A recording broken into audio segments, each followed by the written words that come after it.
And I hope this trial reminds America how personal democracy is, and how personal is the loss of democracy, too.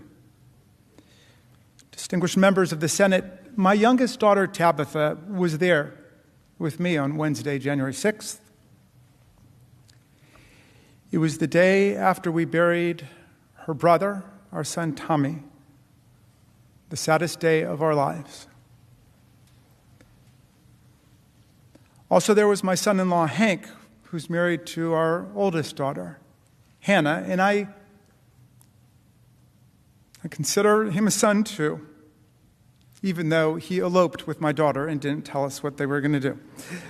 But it was in the middle of COVID-19. But the reason they came with me that Wednesday, January 6th, was because they wanted to be together with me in the middle of a devastating week for our family. And I told them I had to go back to work because we were counting electoral votes that day on January 6th. It was our constitutional duty. And I invited them instead to come with me to witness this historic event, the peaceful transfer of power in America. And they said they heard that President Trump was calling on his followers to come to Washington to protest, and they asked me directly, would it be safe? Would it be safe? And I told them, of course it should be safe. This is the Capitol.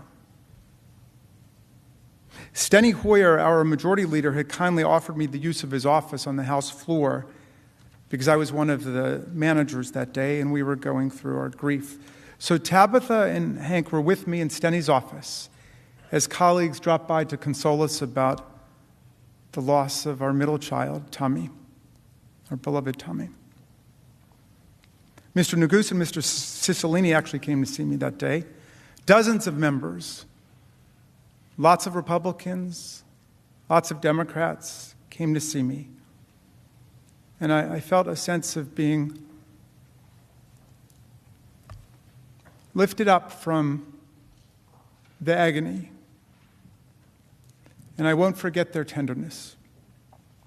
And through the tears, I was working on a speech for the floor when we would all be together in joint session. And I wanted to focus on unity when we met in the House. I quoted Abraham Lincoln's famous 1838 Lyceum speech, where he said that if division and destruction ever come to America, it won't come from abroad. It'll come from within, said Lincoln.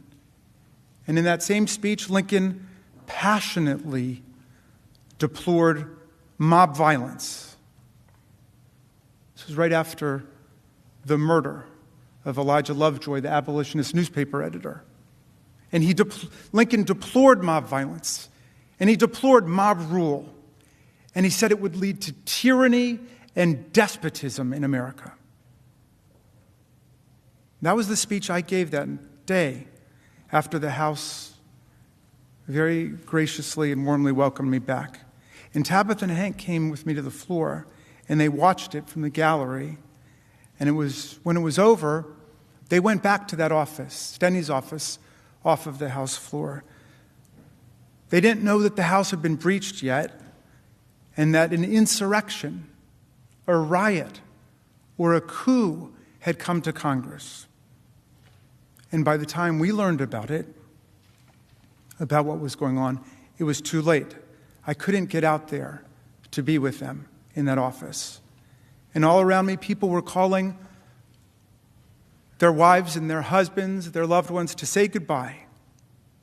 Members of Congress, in the House anyway, were removing their congressional pins so they wouldn't be identified by the mob as they tried to escape the violence.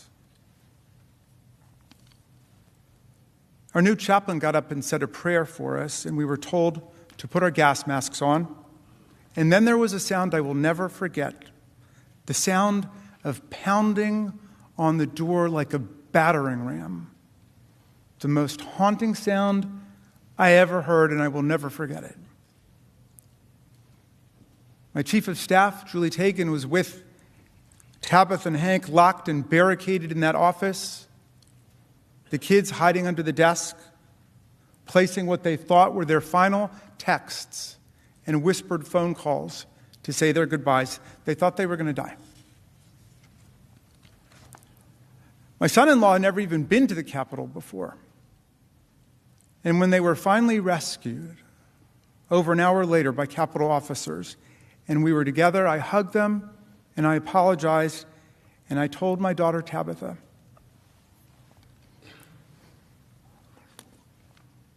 who's 24 and a brilliant algebra teacher in Teach for America now, I told her how sorry I was, and I promised her that it would not be like this again the next time she came back to the Capitol with me. And you know what she said? She said, "Dad, I don't want to come back to the Capitol."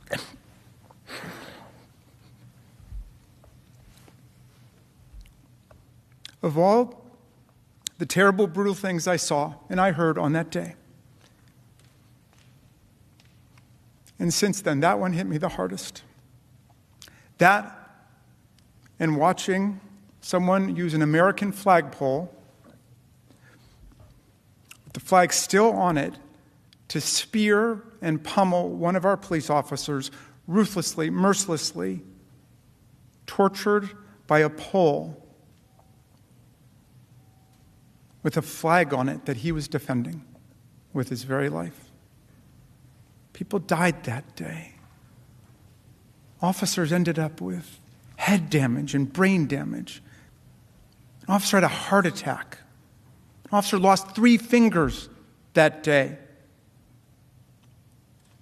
2 officers have taken their own lives.